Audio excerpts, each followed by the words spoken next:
Welcome to the Quiet Body. It's truly lovely to have you here tonight. Tonight, we're quietly stepping into one of the strangest, most beautiful mysteries your body holds. What is your brain truly doing while you sleep?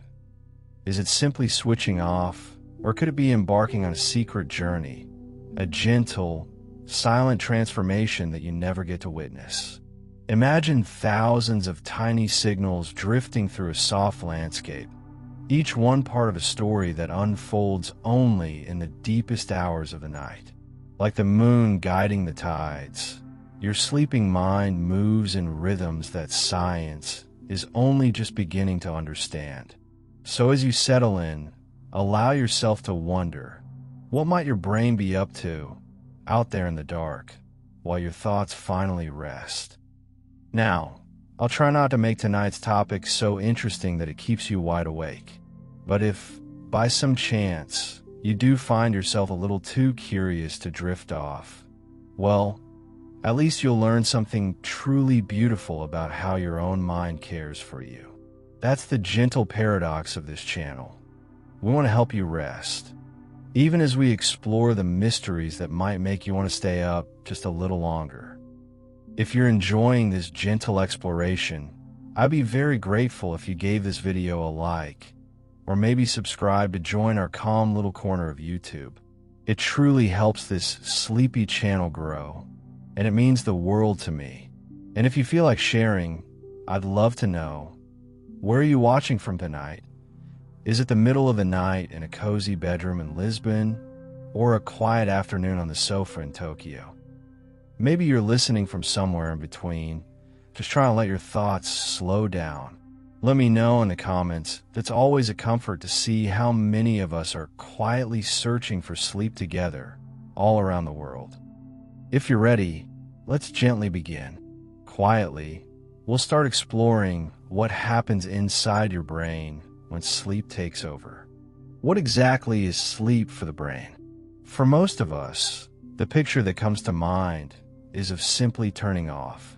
A black screen, a pause in the action, a gap between one day and the next. We say we blacked out. We perceive sleep as an absence, a void, a little vacuum in our consciousness where nothing happens.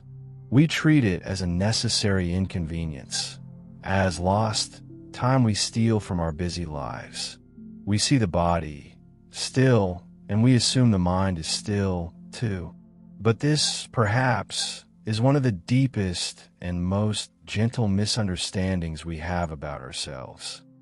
The stillness of your body is a beautiful illusion, because for your brain, sleep is something far more gentle and purposeful. It is not an absence. It is a presence. It is an entirely different state of consciousness. Imagine it as a quiet maintenance shift. Think of the bustling city that is your mind during the day. Millions of signals firing, emotions rising, problems being solved, memories being made. It's loud, it's bright, it's chaotic. But then, night comes. Sleep descends, and the city grows quiet. The lights dim. This is when the night shift begins. Imagine a vast library, long after midnight. The visitors are gone, the doors are locked, the main lights are off.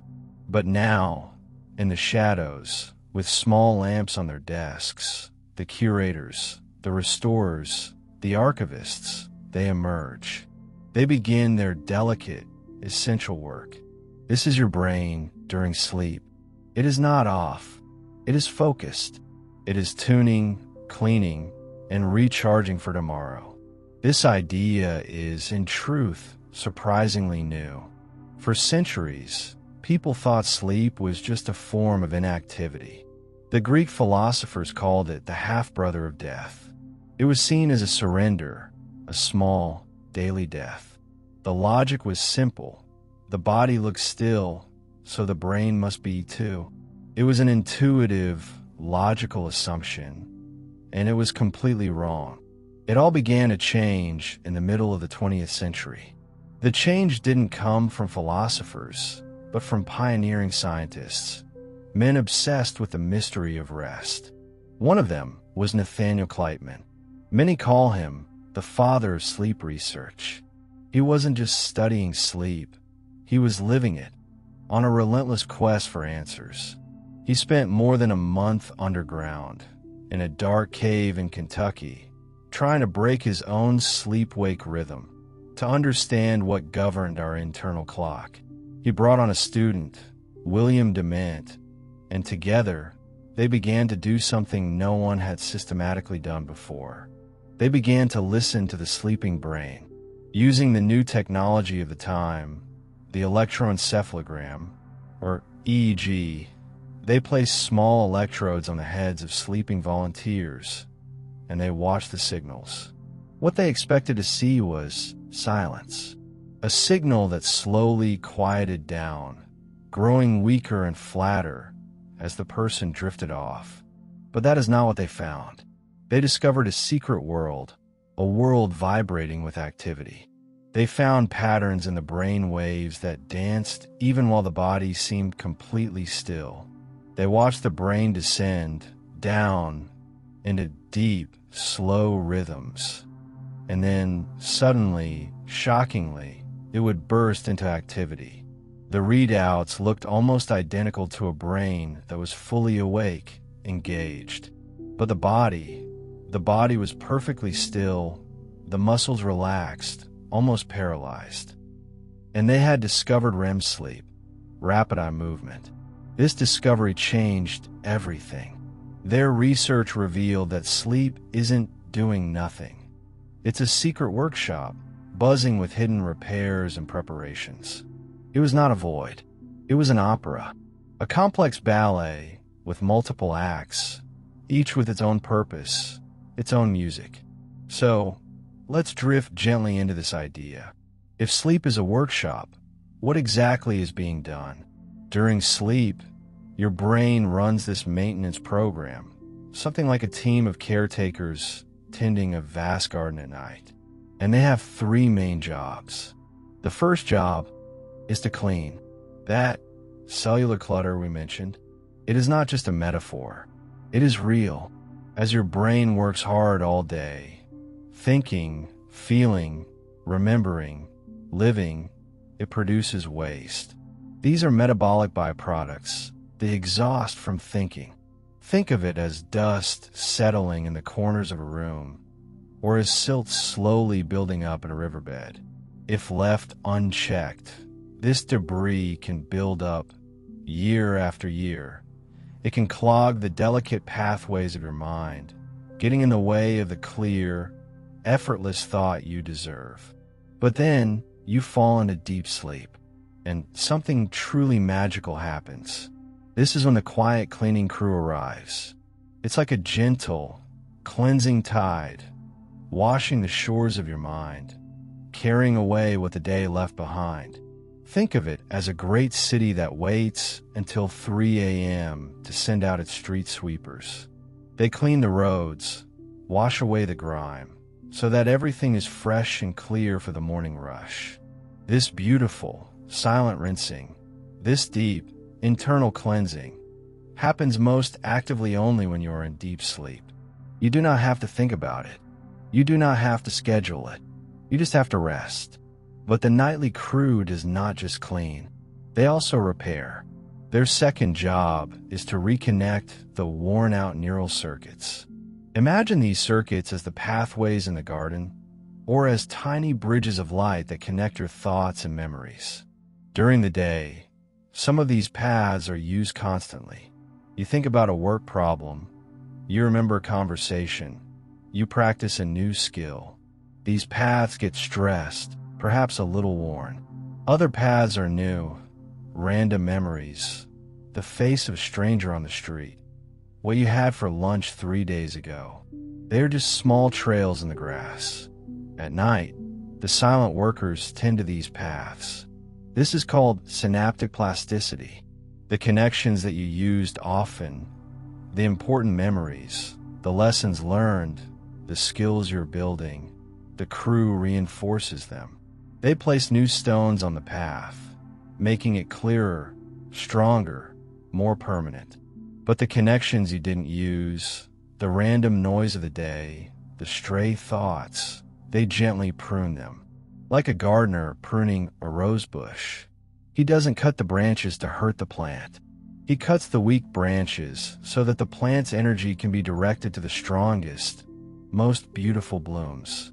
Your brain is a gentle sculptor, working at night, chiseling away what is not essential to reveal the masterpiece that is you. It curates your mind. It holds on to what matters. And gently, it lets go of what is not.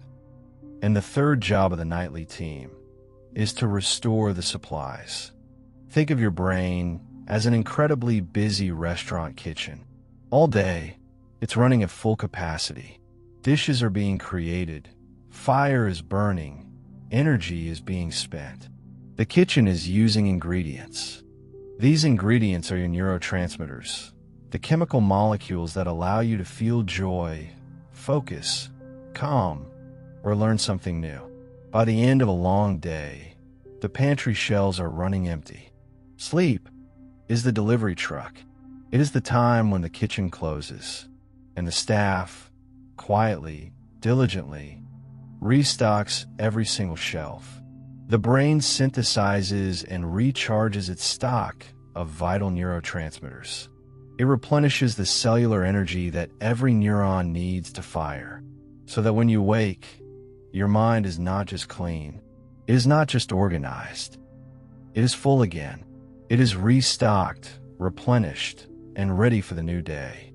Every cycle of sleep is like a gentle tune-up. That deep, slow-wave sleep, that is the hardware restoration. That is when the cleaning happens. And that REM sleep, the dreaming sleep, that is the software check. That is when the memories are being sorted, when emotions are being processed. But that is a journey for another night. For now, just think of sleep as a spa and repair center for your mind, running 1,000 invisible processes while you rest quietly. What is even more fascinating, what is truly wonderful, is that the brain knows how to do all of this without any conscious command from you. Think about that for a moment. You do not have to tell it which connections to fix. You do not have to give a list of which toxins to clear or which memories to preserve. You do not have to direct the nightly crew. It simply cares for you. It is a form of love, a deep, unconscious, biological act of self-care. It simply cares for you, on autopilot, while the world outside slows, while you're drifting in dreams, or perhaps while you're lying here listening to this, a vast, ancient, and intelligent system is quietly at work, dedicated only to your well-being. When you feel overwhelmed by the world, when you feel your mind is racing, that your nerves are frayed, remember this. Remember that your body has a built-in process to heal itself. The only thing it asks of you is that you let it do its job, that you surrender to rest. Your only task is to let go. Your brain will handle the rest. This nightly maintenance is what keeps you emotionally steady, mentally sharp, and physically resilient. There is a quiet comfort in knowing this, in knowing that as you sleep, your brain is working harder than ever on your behalf. It is your oldest, most faithful ally. It has been doing this for you every single night of your life, and it is doing it for you right now. But this maintenance is just one piece of the puzzle, an essential piece, certainly, the foundation, the what and the why of sleep. But how does the brain organize all of this? How does it know when to clean and when to repair? How does it coordinate this incredible dance of caretakers and curators? The answer is in the music, the secret music of the mind. Sleep is a world of oscillating rhythms, gentle waves, and silent cleansing. We have explored the maintenance. Now, let us wander into the next mystery. Let us discover how your brain's waves shape so much of your inner experience, even as you drift into sleep. Let us, gently, listen to the orchestra. we have explored the purpose of sleep. We've seen it as a quiet, moonlit garden, a vast library after midnight, a secret workshop buzzing with repairs. We know that this maintenance is happening. But how? How does the brain coordinate this incredible, silent operation? How does it know when to clean, when to repair, and when to file away the day's memories? The answer is in the music, the secret music of the mind. What exactly happens with your brain's waves while you sleep? If you could listen close enough, right now, beneath the silence of this room, you would hear a quiet orchestra playing. It is not a sound you can hear with your ears.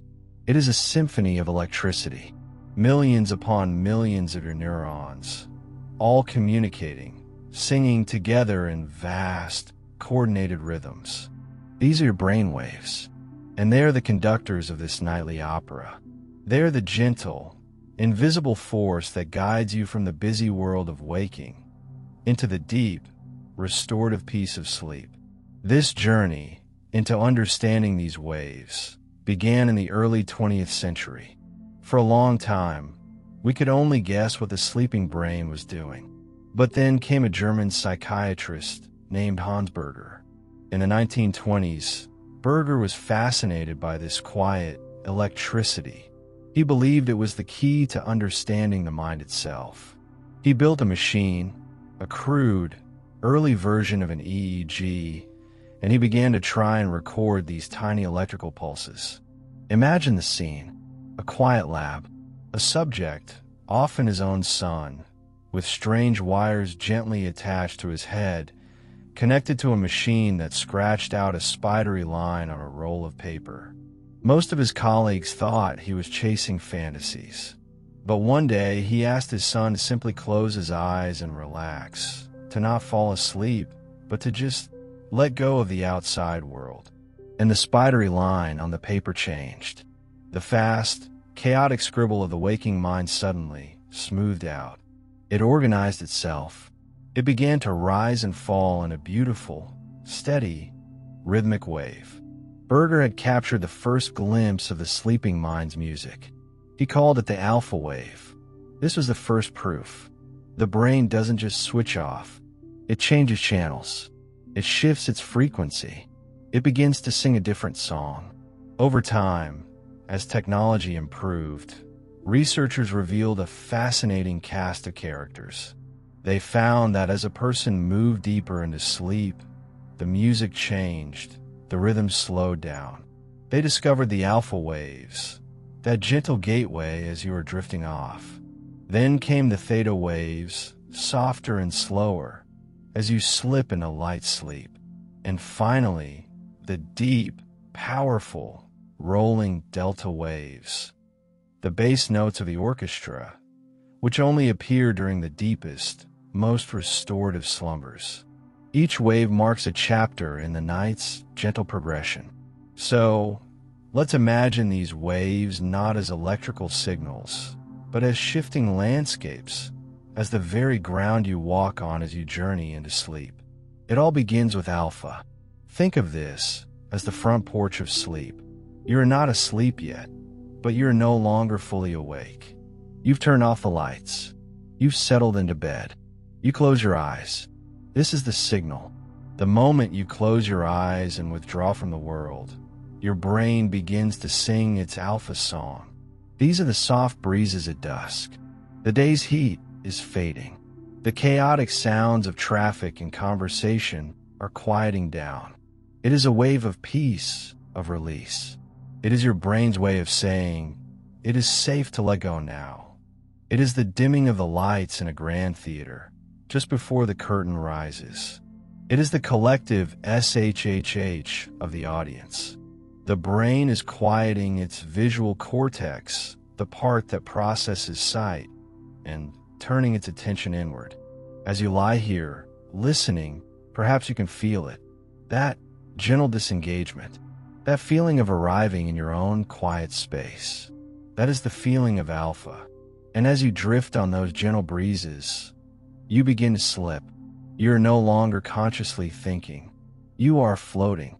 This is where theta waves emerge. This is stage 1 and stage 2 sleep, the true beginning of the journey. If alpha waves are the breezes at dusk, theta waves are the gentle tides. They are washing you further and further from waking thoughts. Imagine you are in a small boat, tied loosely to a dock. The alpha waves were you stepping into the boat. Now, the theta waves have gently untied the rope. You are beginning to drift. You can still hear the sounds from the shore, a car door, a voice, but they feel distant, unimportant. You are in the in-between, the hypnagogic state. This is a magical, creative place. It's where you are not bound by logic. You might see strange images. You might have a sudden, brilliant idea that makes no sense in the morning. You might feel a sudden jerk as if you were falling. That's your brain checking in as it drifts on these theta tides. This is a state of profound openness. Your brain is sorting, making loose connections. It is the beginning of the curator's work we spoke of, and then, as the tide carries you further out, you lose sight of the shore completely. You fall into the deep. This is the domain of the delta wave. These are not breezes. These are not tides. These are the deep ocean currents. Slow, powerful, resonant.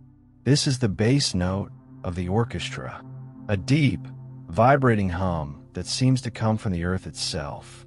This is the slowest, strongest wave your brain produces. This is stage 3 sleep. Deep sleep, slow wave sleep. When you are here, you are gone. A loud noise might not wake you. You are fully immersed. And this deep rhythm, this is the signal. This is the music that the nightly maintenance crew from Chapter 1 has been waiting for. The deep, steady pulse of delta waves is the all clear. It is the signal that the city is truly asleep and the real, physical work can begin. The gardeners, the restorers, the cleaners, they work to the beat of this delta wave. This wave is the rhythm of restoration. This entire journey, it is not random. Your brain is a masterful conductor. It follows a script. It gently guides you from the fast waves of beta, your waking, busy mind, down into the calm of alpha, into the drift of theta, down into the deep restoration of delta, and then, after a time, it brings you back up. It brings you back up into theta, and then into that other magical state we mentioned, REM sleep, the dreaming state, and then it guides you back down again, down into the deep. This cycle, from light to deep to dreaming and back, takes about 90 minutes, and your brain repeats it 4, 5, maybe 6 times a night. It is like tuning a radio.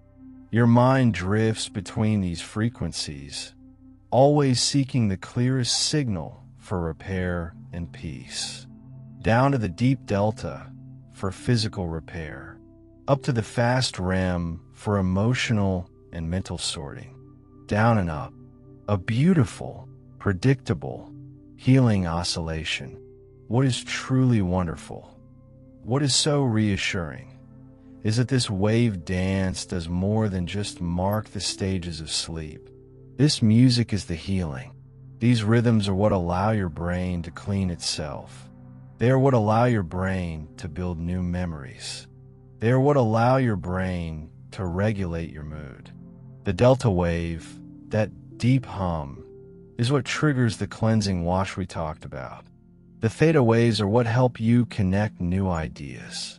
The alpha waves are what give your mind the peace it needs to even begin. You never hear their song, but night after night, this silent orchestra is playing just for you.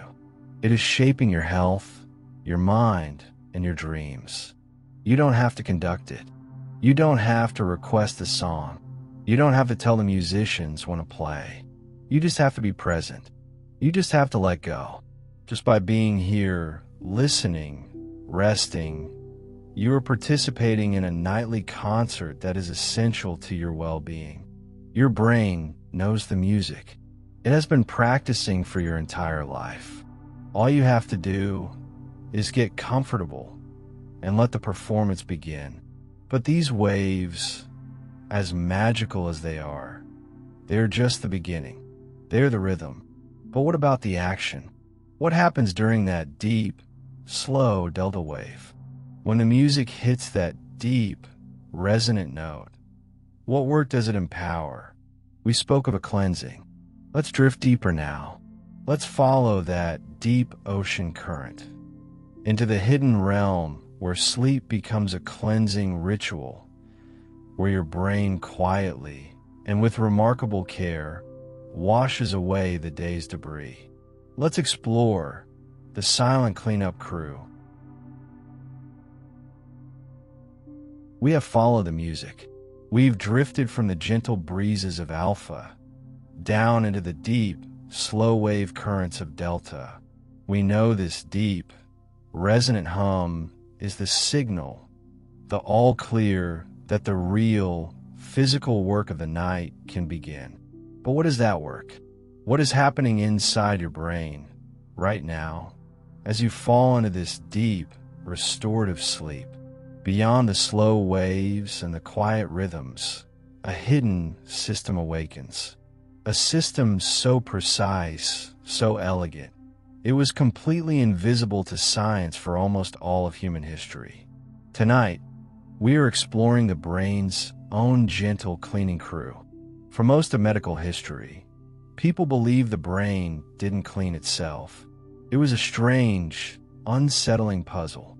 We knew that every other organ in the body, your liver, your kidneys, your skin, had a dedicated network for waste removal. This network is called the lymphatic system.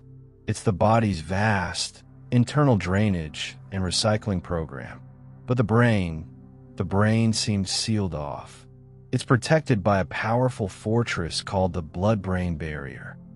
This barrier is incredibly selective, letting only the tiniest, most essential molecules like oxygen and sugar pass through, while blocking everything else. It protects your delicate mind from the chaos of the body. Because of this fortress, scientists assumed the brain just didn't have a lymphatic system. They thought perhaps it just recycled everything internally. It was a mystery. How did this incredibly active organ take out its own trash? And then, in 2012, everything changed.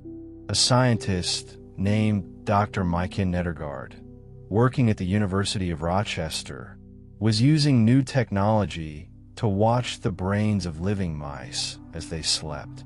What she and her team discovered was so profound, it rewrote the textbooks.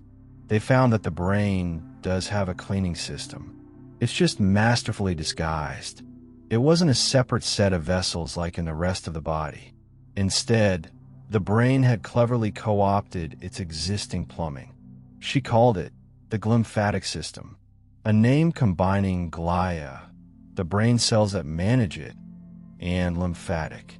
They found a river running through the brain that only flowed when the mouse was asleep. This finding transformed our understanding of sleep's purpose. It wasn't just for saving energy. It wasn't just for dreaming. Sleep is for cleaning. Each night, it is as if your mind ends the day with a cleansing ritual you never, ever notice. Long pause. So, let's explore this gentle, hidden system. Picture your brain again as that vast, dense city.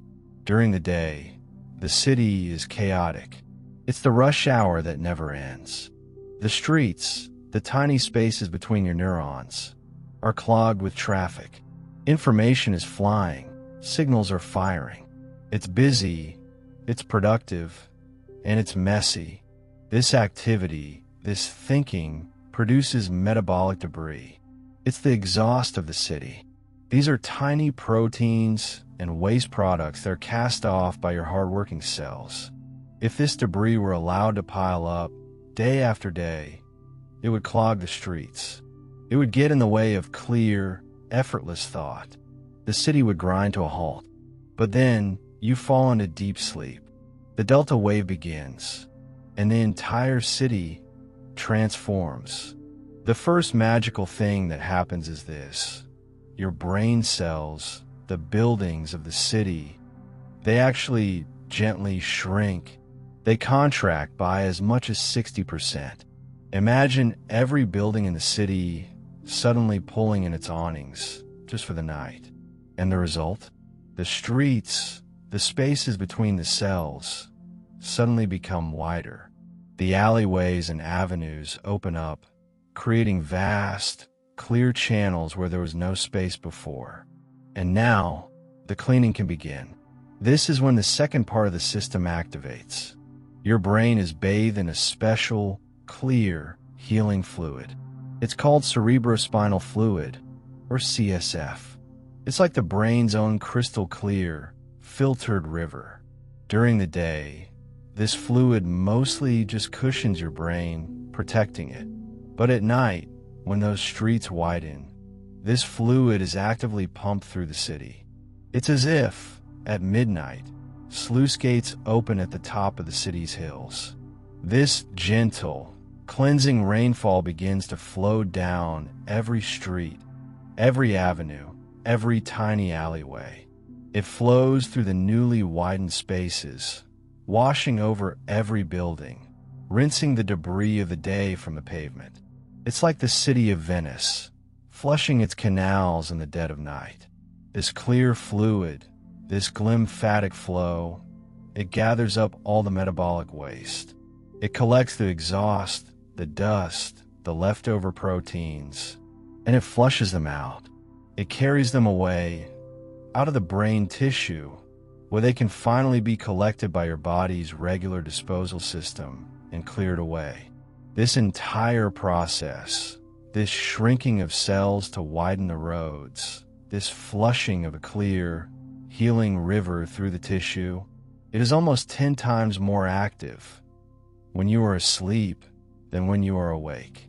When you are awake, the streets are too narrow, the traffic is too busy. The cleaning crew simply cannot do its job. It must wait for you to rest. It must wait for the quiet of the delta wave. What is even more fascinating, what is so deeply reassuring, is how absolutely effortless this cleansing is. You don't have to think about it. You don't have to plan it. You don't even have to believe in it. Your brain simply cares for itself, silently, night after night. It is an automatic, built-in act of profound self-care. It is a gift given to you by your own body. This hidden process, this nightly, gentle wash, helps preserve your clarity. It prepares your mind for the day ahead. When you wake up feeling fresh, when your mind feels clear after a good night's sleep, this is not just a feeling. It is a physical reality. Your mind is cleaner. Even as you lie still, even as you drift in and out of consciousness, perhaps listening to my voice, your mind is diligently, faithfully, tending to its own long-term well-being. You're being cared for, right now, from the inside out. But the cleansing, as miraculous as it is just another quiet gift of sleep. It is the first, essential step. The nightly maintenance crew has washed the city. They have cleared the garden. The stage is now clean. And so, the other work can begin. Now that the pathways are clear, what about the memories of the day? What happens to the experiences, the lessons, the feelings? They're not just left where they fell. They must be sorted. Next, let's explore the magical work of memory. How your brain, like a gentle librarian, wanders through the quiet stacks, sorting, saving, and sometimes forgetting, all while you drift away. We have explored the cleansing. We know that as you fall into that deep, slow-wave sleep, your brain is quietly, diligently washing itself, clearing away the physical debris of the day. The city is clean. The garden is tidy. But what about the experiences of the day? What about the new things you learned? The face of a new person you met? The complex problem you try to solve? The feeling of a difficult conversation? Where do these things go? Why do we forget so much when we don't sleep enough? It's a strange, hollow feeling, isn't it? A name that is right on the tip of your tongue. A fact you know you learned yesterday, but today, it's just gone. A blank space where something important should be. Why does a single night of poor sleep seem to erase all our efforts? What actually happens to our memories while we're lost in dreams and deep rest? For a very long time, scientists believed that memory was a simple, passive thing. In the early 20th century, the brain was seen as a biological file cabinet. When you learned something new, you simply filed it away in a drawer. When you needed to recall it, you opened the drawer and pulled out the file. Memory was just storage. And sleep? Sleep was just the time when the file cabinet was closed and locked. It was seen as passive. It didn't do anything to the files inside. But this simple idea had problems. It couldn't explain why sleep was so critical for learning. Why would students who crammed all night, forcing the file cabinet open, forget almost everything by the time of the exam? Then came groundbreaking sleep research. Scientists, and perhaps most famously in recent years, Dr. Matthew Walker, began to use new technology to prove something revolutionary. Sleep is not when the file cabinet is closed. Sleep is when the librarian arrives and finally begins the real work. It turns out, memory isn't static. It isn't just storage. It is a living, dynamic process, and it is sculpted every single night. It is quietly rewritten, edited, strengthened, and curated while you sleep. So, let's use that beautiful analogy. Think of your brain as a gentle, wise librarian, and all of your day's experiences. They are the messy pile of new books, returned items, scribbled notes, and magazines dumped on the front desk right at closing time. It's chaotic. A piece of information from an article you read is mixed up with the feeling of a stressful email, which is sitting on top of a recipe, which is next to the phone number of a new acquaintance. It's a jumble. This messy pile at the front desk. This is your short-term memory. It's a temporary holding area. It's fragile, and its space is incredibly limited. If you just left that pile there, and another day's worth of books was dumped on top of it, everything would be lost. The desk would overflow. But you rest. You fall asleep. The library doors lock. The lights dim, and the gentle librarian emerges, sighs softly, and begins to work. This process is called memory consolidation, and the librarian has several very distinct jobs. The first job is filing. This happens mostly during that deep, non-REM sleep, the same slow-wave delta sleep we just talked about.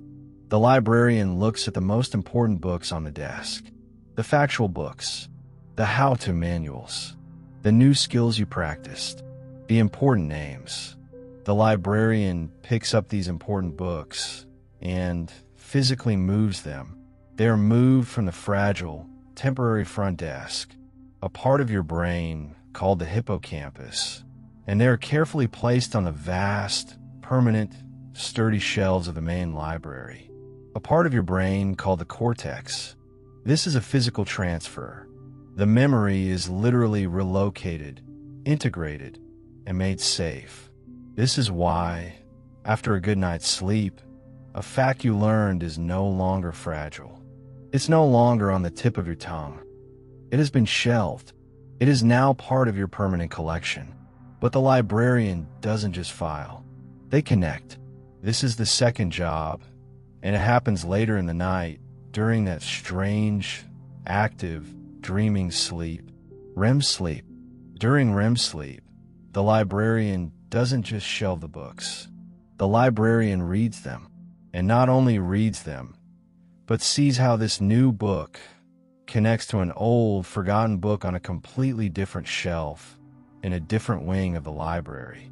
The librarian begins to weave new, invisible threads of association. This is why you wake up with new insights. It's why a problem you simply could not solve yesterday suddenly makes sense in the morning. Your sleeping brain wasn't just storing the problem, it was linking it. It was cross-referencing it with every other piece of knowledge you possess, building a rich, interconnected web of understanding. This is the magic of REM sleep. It doesn't just save memories, it makes them wiser.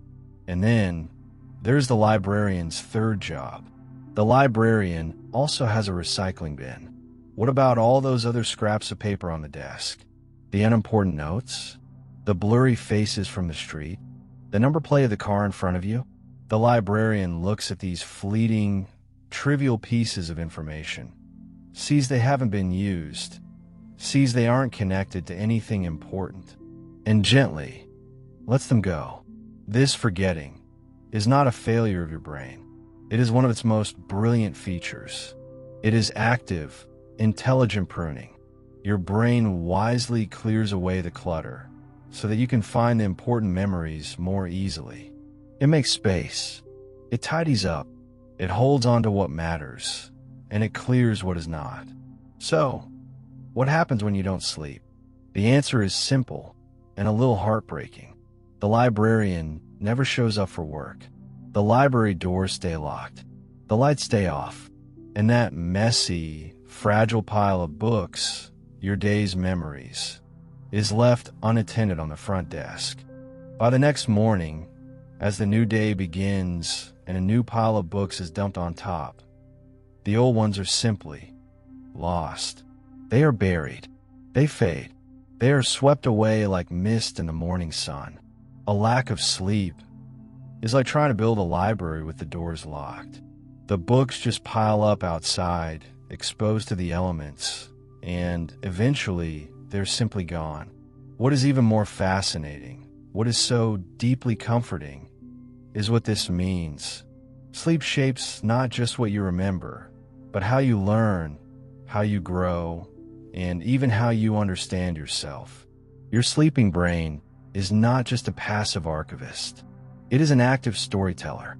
It is the gentle, wise editor of your life. It is, right now, crafting the very story of who you are. It is looking at the chaos of your day and finding the meaning. It is deciding which moments to keep, which lessons to cherish, which pains to soften by filing them away safely. It is protecting you. Every restful night is a gift you give to the you of tomorrow. You are literally sending your future self a cleaner, wiser, more integrated mind. And every sleepless stretch, it's not a failure. It's just a gentle lesson in just how precious this nightly work truly is. How essential this quiet, faithful librarian is to your very being. You don't have to try to remember. You don't have to force it. You just have to rest. Your brain will do the sorting. But the librarian's work isn't just about facts and skills. What about the feelings that are attached to those books? What about the books that feel heavy? The ones that carry fear or sadness or joy? The work of memory is one thing, but the work of emotion is another. Memories aren't all that's tended in sleep's gentle hours. Let's discover one last quiet marvel. How sleep cares for your emotions, and why everything, absolutely everything, feels so much heavier when you miss out. We have journeyed so far together tonight. We have seen how your brain, in its quiet wisdom, is not a machine that simply turns off, but a living garden that is tended to night after night. We have listened to the secret music of its electrical waves, the deep, slow hum of delta, which signals the real work can begin. We have watched as a gentle, cleansing river washes the mind, clearing away the debris of the day. We have followed the silent librarian, who thoughtfully sorts and files our memories, protecting what matters and letting go of what is not. But there is one last, perhaps most profound, gift of sleep. It's a gift that changes not just what you know, but how you feel. Why does everything feel so much heavier when you are tired? It's a feeling we all know. That brittle, fragile state, like a raw nerve exposed to the air. A small, innocent comment from a loved one feels like a sharp criticism. A minor inconvenience, like spilling a glass of water, feels like a catastrophe, bringing you to the verge of tears. Why are the little problems suddenly so much harder, and the big feelings so much bigger? After just one restless night, you are not imagining it. You are not weak. You are not overreacting. You are simply and profoundly underslept, and your brain is trying to tell you something. For generations, people sense this link. It is ancient wisdom. We have phrases for it.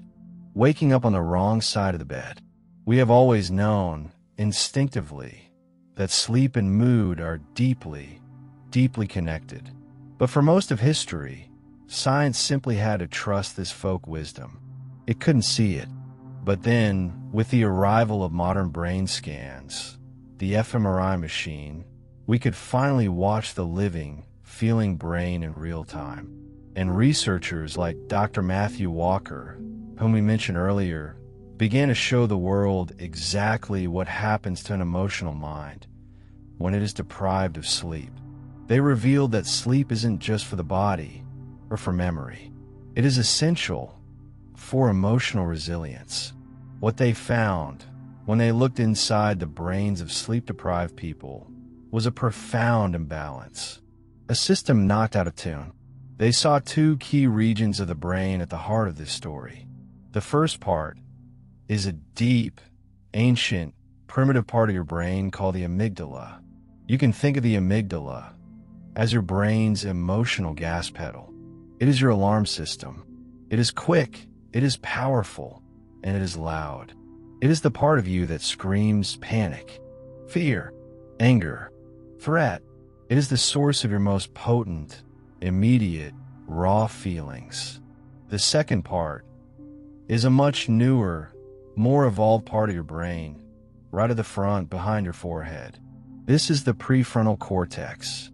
If the amygdala is the gas pedal, the prefrontal cortex, or PFC, is the emotional brake. It is the wise, rational, calming part of your mind.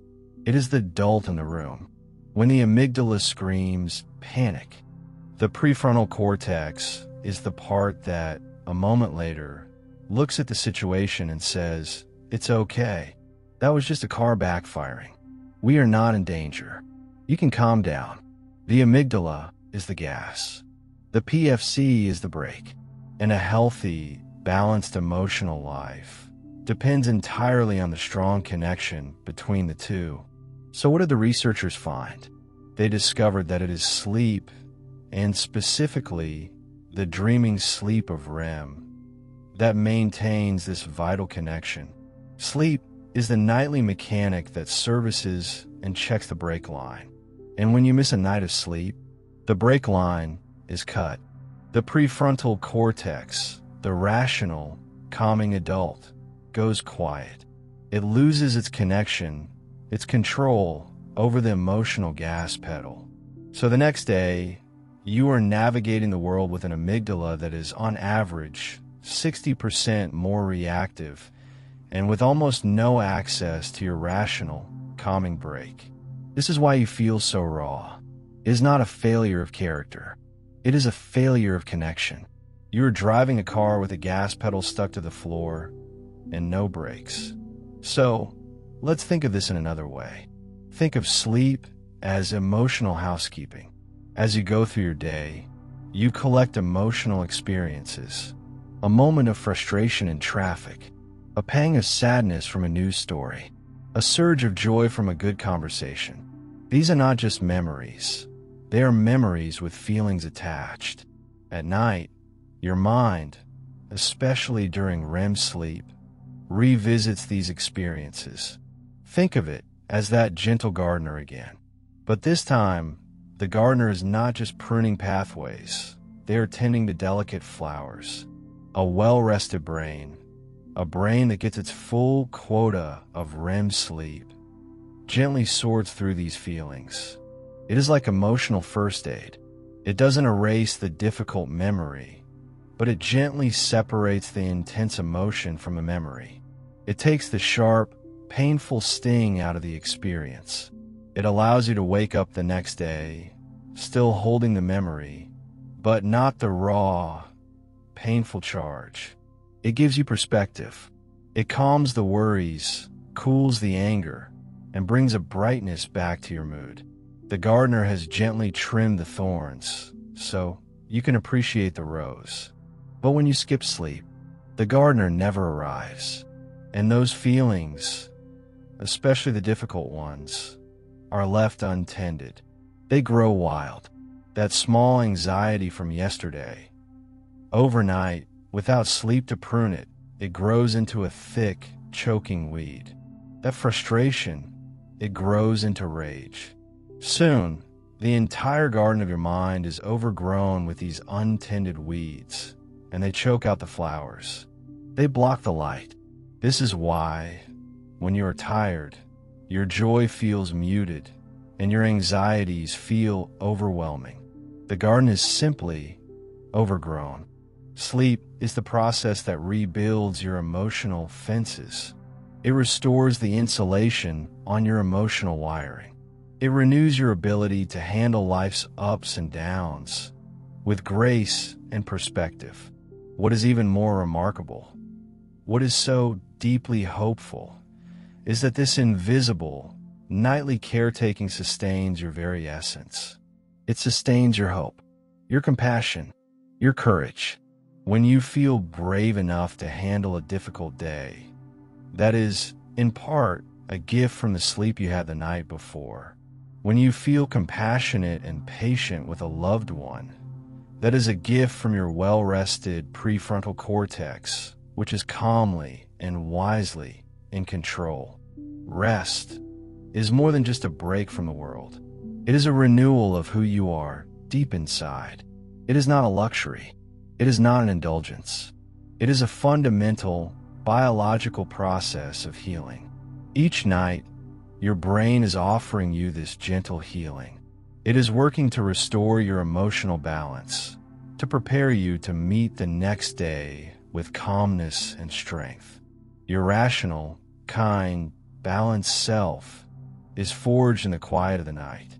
But even after all we have explored, the maintenance, the music, the cleansing, the memories, and the healing, sleep's gifts reach further still. As we prepare to close our journey together, as we drift toward that final, quiet destination, let's remember, your brain has been caring for you this whole time. It was caring for you as you listened, as you learned, as you perhaps began to drift. It is caring for you, even now, in the quiet dark. Tonight, we have wandered together. We have drifted quietly through the gentle mysteries of the mind at rest. We started this journey by letting go of an old, cold idea. The idea that sleep is simply turning off, that it is an absence, a dark void between one day and the next. And in its place, we found something so much more purposeful, so much more alive. We found a secret workshop, the vast, moonlit library, the quiet, faithful caretakers who emerge only when the world goes dark. We learned that while your body lies still, your brain is doing its most essential work. It is caring for itself. It is caring for you. We learned to listen, not with our ears, but with our imagination, to the secret music of the mind. We heard the symphony of electrical rhythms that guides your consciousness. We drifted on the soft, calming breezes of alpha, the first gentle sigh of relief as the day was finally let go. We floated on the soft, shallow tides of theta, and then we sank down deep into the slow, powerful, resonant hum of the delta wave, the bass note of the orchestra, the signal that the profound, physical healing could truly begin. And in that deep, restorative quiet, we discovered the most hidden act of care. We watched as the city of your mind, so busy during the day, finally, gently, washed itself clean. We imagined that crystal clear, healing river, flowing through the newly widened pathways, carrying away the debris of the day, rinsing your thoughts, preparing you physically for the sunrise. A gentle, automatic, internal cleansing, a gift you give yourself simply by resting. And once the library was clean, we met the librarian. We watched in wonder as your brain, with such ancient wisdom, began to sort through the day's experiences. We saw it looking at that messy pile of books and notes left on the front desk, and patiently, it began its work. We saw it carefully shelving what mattered, strengthening the pathways of the lessons you learned, and gently, kindly letting go of the noise, the clutter that no longer serves you. We learned that this forgetting is not a failure, but an act of profound, intelligent curation. And finally, we explore the heart. We learned why everything feels so much heavier when you're tired. We saw the emotional gas pedal, the loud, raw amygdala, and we saw the wise, calming emotional brake of the prefrontal cortex. We learned that it is sleep, gentle, dreaming, REM sleep, that quietly services that brake line night after night. It is the gardener, tending to the flowers of your feelings, taking the sharp, painful sting out of the day, allowing you to wake, not just rested, but whole. Tuning, cleansing, weaving memories, restoring balance. And perhaps that is the most beautiful part of it all. It is not just the answers we find. It's not the specific names of the brain waves or the mechanics of the cleansing fluid. Those are just signposts on the path, lovely as they are. The real gift is the quiet journey itself. The real gift is the sense of wonder that comes from just asking the question, from daring to be curious about this inner world. What is my brain really doing while I sleep? We may never know the full answer. We may never hold the complete map of this inner cosmos. And that is okay. That, perhaps, is the peace of it. Like the vastness of space, its beauty is not in being fully understood, but in being endlessly, wondrously explorable. It is a mystery that holds us, rather than a problem we must solve. If you are still awake, if my voice is still with you in the quiet dark, I hope your thoughts have softened. I hope the sharp edges of the day, the lists, the worries, the plans, have begun to blur and fade. I hope that sleep is approaching, not as a cliff you must fall off of, but as a gentle tide, rising slowly to meet you, warm and reassuring. You have done enough for today. You have learned enough. You have been enough. There is nothing left to do now, but to let go, to trust in this ancient, intelligent system, this ally you have had since the moment you were born. Your brain is tending to you now in ways you don't even see. The gardeners are at work. The librarian is sorting. The orchestra is playing its soft, healing music. You do not have to direct them. You do not have to manage them. You do not have to oversee their work. You just have to be, softly, quietly, as you drift away. Rest well.